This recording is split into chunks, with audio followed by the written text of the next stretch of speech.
मोहसिन अली नकवी साहब आज से कोई 2-3 दिन पहले यहाँ पे आए, इनके साथ जो है इनके दुख दर्द बांटे, अफसोस किया और जाते वक्त एक मिसिंग पर्सन है, उनके मामू ने उनसे सलाम लिया कि ठीक है आपका बहुत शुक्रिया आप यहाँ पे आए। तो उसकी सेक्रेटरी कहते हैं उनको झुक के कि अच्छा आप ये बताएं कि आप वोट किसको देंगे। अब जो है नई अपडेट ये है कि सर्च ऑपरेशन रोक दिया गया है, उसको इख्तिताम की तरफ वो ले जा चुके हैं। मेरी बाजुएं टूट गई हैं दोनों। दो जो मजीद कज़न थे ना वो भी एक दरिया में जाने लगा था। जब वो जाने लगा दरिया में के अंदर तो मैंने उसे टांगों से कैच किया, पकड़ा उसे। बच्चों के आज मोबाइल भी मिल गए हैं, कपड़े भी मिल गए हैं, जीप तक मिल गया है। कपड़े भी मिल गए हैं जितने भी पर्सन। जी जी। बिस्मिल्लाहिर्रहमानिर्रहीम। अस्सलाम वालेकुम नाज़रीन, मैं हूँ मारिया और आप देख रहे हैं टुडे स्टोरी। नाज़रीन इस वक्त मेरे साथ नदीम मौजूद है। नदीम वो शख्स है जिसके दो भाई, एक जैन जो कि जनरल हॉस्पिटल में है, जिसका आज ऑपरेट भी था, जिसके दोनों बाजू और जबड़ा जो है वो टूट चुका है। और इसके अलावा इनका एक और भाई है हसन जो कि मिसिंग पर्सन में शामिल था। हम इनसे बात करते हैं। अस्सलाम वालेकुम। वालेकुम सलाम। अच्छा, जैन की तबीयत अब कैसी है और उसका ऑपरेट हो चुका है? जी, इसकी दोनों बातों का ऑपरेट हुआ है आज। तो आज वो अभी तक बेहोश है, फिर भी तबीयत बेहतर है। आपकी जैन से जब बात हुई तो उसने आपको क्या बताया? जी, ये जब वो लाहौर में आया सारा बकूआ से बताया। कहता हम छत पे 3 कज़न बैठे हुए थे, बकाया सब कज़न नीचे जीप के अंदर थे और पैक थे, क्योंकि दरवाज़ों वाली जीप होती है, जीप के अंदर पैक थे। जब वो गाड़ी नीचे गिरी है ना, तो एक मेरा कज़न जो था जिसकी मौके पे डेथ हो गई, इसकी गर्दन पे सारी वो पत्थर लग गए थे। तो बकाया मेरी बाजुएं टूट गई हैं दोनों। दो जो मजीद कज़न थे ना वो भी एक दरिया में जाने लगा था। जब वो जाने लगा दरिया में के अंदर तो मैंने उसे टांगों से कैच किया, पकड़ा उसे। जो कज़न जाने लगा दरिया में, उसको टांगों से उसने पकड़ा कि उसकी जान बचाने की कोशिश की। जी जी। कहता था मैंने टांगों से फिर इसे खींच के ना थोड़ा इधर किया, तो मैंने फिर शोर, वहाँ पे जंगल तो है, इतना आवाज़ है वहाँ पे पानी की। कहता मैंने वहाँ पे काफ़ी वहाँ पे उधर शोर किया, बचाओ बचाओ। कुछ लोग आए। जबकि जैन का जबड़ा भी टूट चुका था, उसके बाजू भी टूट चुके थे, फिर उसने उसको पकड़ा भी, उसको मतलब शोर भी मचाया, ये कैसे पॉसिबल है? से काट रहा था। समझ नहीं कुछ आई, कोई अल्लाह के गैबी कोई ताकत आई है जो मदद कर की है उन्होंने उस टाइम उन बच्चों की। बकाया जंगल था और रात का टाइम था, पानी का इतना शोर था कि वहाँ पे संभलना बड़ा मुश्किल दरिया था और दरिया भी। तो फिर जब इसने शोर मचाया तो कौन लोग वहाँ के मकामी लोग आए? कौन आए? बुजुर्ग आए, फीमेल्स आई, मेल आई, कौन? नहीं, फीमेल नहीं आई। फीमेल ने सुना है और हमें तक पता चला जो था बंदे ने वकूए मौजूद था जिसने बच्चों को बाहर निकाला ना, रस्सियाँ डाल के वहाँ पे, क्योंकि रेस्क्यू की कोई चीज़ है ही नहीं वहाँ पे मकामी लोग अपनी तहत मदद करते हैं। कितनी गहराई से गिरे नीचे? कोई कम से कम 150 फुट है गहराई, नीचे पत्थर है और बहुत बड़े पत्थर हैं और दरिया ही साथ है। हाँ जी। तो दरिया की स्पीड भी वहाँ के मकामी कहते हैं 200 किलोमीटर की स्पीड से पानी की स्पीड है। तो क्या अपडेट है कि जो मिसिंग पर्सन हैं और ये मोहसिन अली नकवी साहब की तरफ से और हुकूमत की तरफ से आपको क्या बताया गया है कि केस जो है अभी सर्चिंग ऑपरेशन जारी है या बंद कर दिया गया है? जी, वहाँ पे कुछ आर्मी की टीमें पहले से ऑपरेशन कर रही थी, कुछ तंजीमें हैं जो था ऑपरेशन जारी रखा हुआ था जिन्होंने। उसके अलावा आर्मी जो थे ना, यहाँ से पंजाब से भी इन्होंने टीमें रवाना की हैं।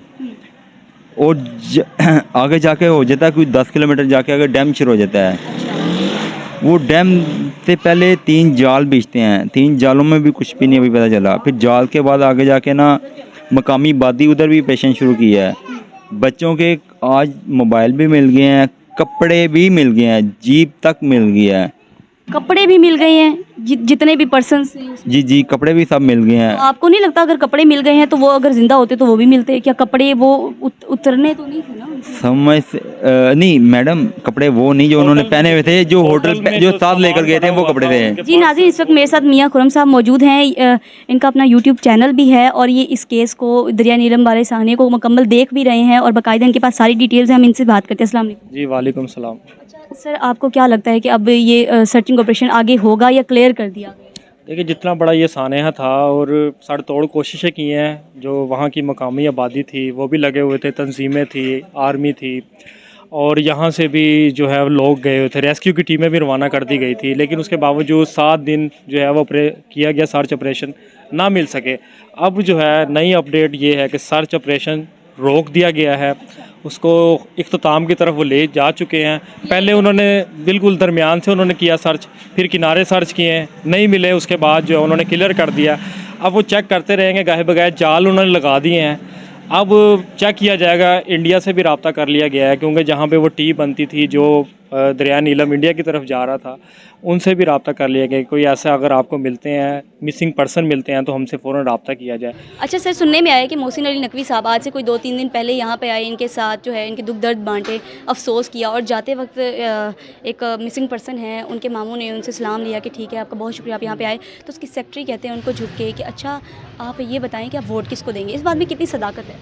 देखिए, अब इलेक्शन तो आ रहे हैं और जो इमदाद का ऐलान किया गया है, एक तो पहले ये ख़ानदान जो है वो गमज़दा है, मुसीबत में है और पहाड़ टूट चुके हैं। जिस घर के एक घर के 7 नौजवान हो तो वो तो पहले ही दबे हुए हैं, उनको मज़ीद दबाने की कोशिश की गई है और ये कहा, और उस मामले पे फ़ायदा उठाने की कोशिश की गई है कि आप किसको वोट देंगे, मतलब कि नून लीग को वोट देंगे तो आपको इस तरह वोट दिए जाते हैं, इन मामलात पे दिए जाते हैं, दुखती रग पे दिए जाते हैं। गमज़दा ख़ानदान के पास जाके इस तरह बातें की जाती हैं।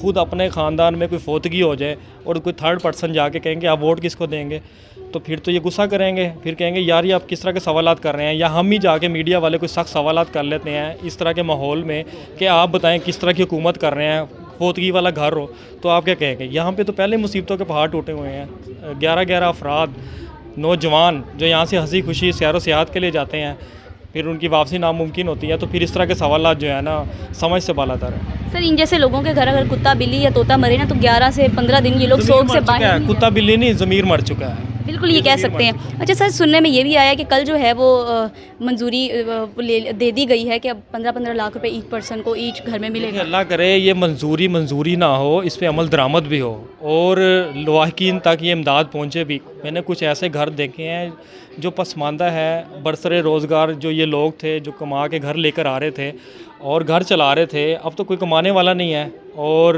उन घरों तक 15 लाख से इनके जान का वो सारा देखिए अजाला करने की कोशिश तो की जाए, कुछ ना कुछ तो दिया जाए, क्योंकि देखिए वो जाने वापस तो नहीं आ सकती, लेकिन दुनियावी मामलात में रहना है, ज़िंदगी गुजारनी है, आगे सफ़र जो है वो किस तरह तय करना है, और बहनें हैं, भाई हैं, बच्चे हैं, माँ बाप हैं, बूढ़े हैं, किस तरह लुक आफ्टर करेंगे। इन सब का कसूरवार कौन है, आपको क्या लगता है? क्या हुकूमत है कि वहाँ पे रोड्स भी नहीं ठीक बनी हुई? और कसूरवार हम जो है ना इस तरह के मामलात में, ये कुदरती आफात होती है, इसमें हम किसी को नहीं ठहरा सकते। अगर आप कहते हैं कि वो जीप जो है वो नाकिस थी, इस तरह हो गया मामला, वो रात को चले गए, उनकी जितनी ज़िंदगी लिखी हुई थी इसी तरह लिखी हुई थी, जो तकदीर का फ़ैसला था, उनकी किस्मत का फ़ैसला अगर इसी तरह ही होना था तो हर शख्स का होना है, ये सिर्फ ये 11 अफराद का नहीं होना, 11 नौजवानों का नहीं होना।